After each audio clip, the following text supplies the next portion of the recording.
ఈ వీడియోలో lining blouse పొడవు తీసుకున్నా, కుట్టుకడ గుర్తు ఖర్చుకడ గుర్తు పెట్టుకోండి. ఇలా పరుచుకొని లూజ్ తీసుకోండి. బ్లౌజ్ ఎంత బ్యాక్ పార్ట్ లూజ్ ఉందో చూసుకొని ఈ టేప్ని సగానికి మడుచుకొని ఇట్లా ఆఫ్ చేసుకొని గుర్తులు పెట్టేసుకోవాలి. ఈ పెట్టిన గుర్తులకి స్కేల్ పెట్టుకొని లైన్స్ కొట్టుకోండి. ఒకసారి ఖర్చు కూడా కొట్టేసుకోండి. షోల్డర్ వచ్చేసి 5.5. మనం గుర్తులు పెట్టినన్నిటికీ మళ్ళీ టేప్ పెట్టుకొని స్కేల్ పెట్టుకొని గీతలు కొట్టేసుకోండి. డౌన్ వచ్చేసి నేను బ్లౌజ్తోనే తీసుకున్నాను. సంక కూడా బ్లౌజ్తోనే తీసుకున్నాను అన్నమాట. మనం సంకని కింద ఖర్చుకి బ్యాక్ పార్ట్ కింద ఖర్చు వదిలేం కదా, అక్కడి నుంచి సంక తీసుకొని ఎక్కడ ఖర్చు కాడ గుర్తు కుట్టు కాడ గుర్తు పెట్టేసుకోండి. కట్ చేసిన తర్వాత హ్యాండ్స్కి ఇలా మడిచేసి మనకి ఎగు దిగు ఖర్చులన్నీ కట్ చేసేసుకోండి. ఇట్లా బ్లౌజు హ్యాండ్స్ని పరిచి కుట్టు కాడ ఒకటి ఖర్చు కాడ ఒక గుర్తు పెట్టేసుకోండి.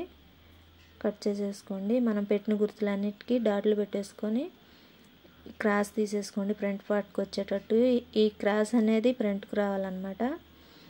ఇప్పుడు మనం బ్యాక్ పార్ట్ కట్ చేస్తున్నాం కదా, అవి పరుచుకొని క్రాస్గా పరుచుకోండి బ్యాక్ పార్ట్ని. ఇప్పుడు కాజాల పట్టీని తీసుకొని మనకి రౌండ్ నెక్ చూసుకొని చూడండి, ఇట్లా సంక కల్లి కూడా మనం ఆది బ్లౌజ్తోనే తీసేసుకోండి. మనకి షేపులు కాడ కానీ ఇవన్నీ కూడా మనం ఫ్రంట్ పార్ట్ ఎంత అయితే ఉందో ఆది బ్లౌజ్కి అంతా తీసేసుకోండి. సేమ్ ఆది బ్లౌజ్ లాగే ఈ మిగిలిన పీసులన్నీ మనకి బ్యాక్ పార్ట్కి అటాచ్ చేయడానికి వాటికి యూజ్ అవుతాయి. ఇప్పుడు మనం ఫ్రంట్ పార్ట్ వచ్చేసి ఇట్లా క్రాస్ తీసేసుకోండి. మళ్ళీ ఒకసారి బ్యాక్ పార్ట్ మీద వేసుకొని ఈ బ్లౌజ్ ఏదైతే ఉందో అది తీసుకొని మళ్ళీ ఒకసారి మొత్తం కొలతలన్నీ చూసుకోండి. ఫ్రంట్ పార్ట్ కొలతల వరకు చూసుకొని ఏమన్నా కొంచెం ఎగు దిగులు ఉన్నా కట్ చేసేసుకోండి. ఇట్లా మనం షేప్ వేయడానికి టేప్ తోటి చూసుకోండి. ఇప్పుడు మెయిన్ పీస్ పర్చేసుకొని ముందు హ్యాండ్స్ తీసుకుంటున్నాను. తర్వాత బ్యాక్ పార్ట్కి అద్దు రాకుండా కట్ చేస్తున్నాను నేను. అద్దు రాకుండా ఉండాలి బ్లౌజ్కి. మీరు కావాలనుకుంటే వేసుకోండి, నేను ఈ అద్దుని యూజ్ చేయట్లేదు. తర్వాత ఫ్రంట్ పార్ట్ కట్ చేశాను.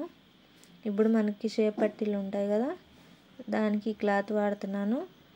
నేను ఈ క్రాస్ అనేవి కుట్టేటప్పుడు తీసుకుంటాను ఒకసారి. కటింగ్ అయితే అయిపోయింది ఫ్రెండ్స్. Thank you friends.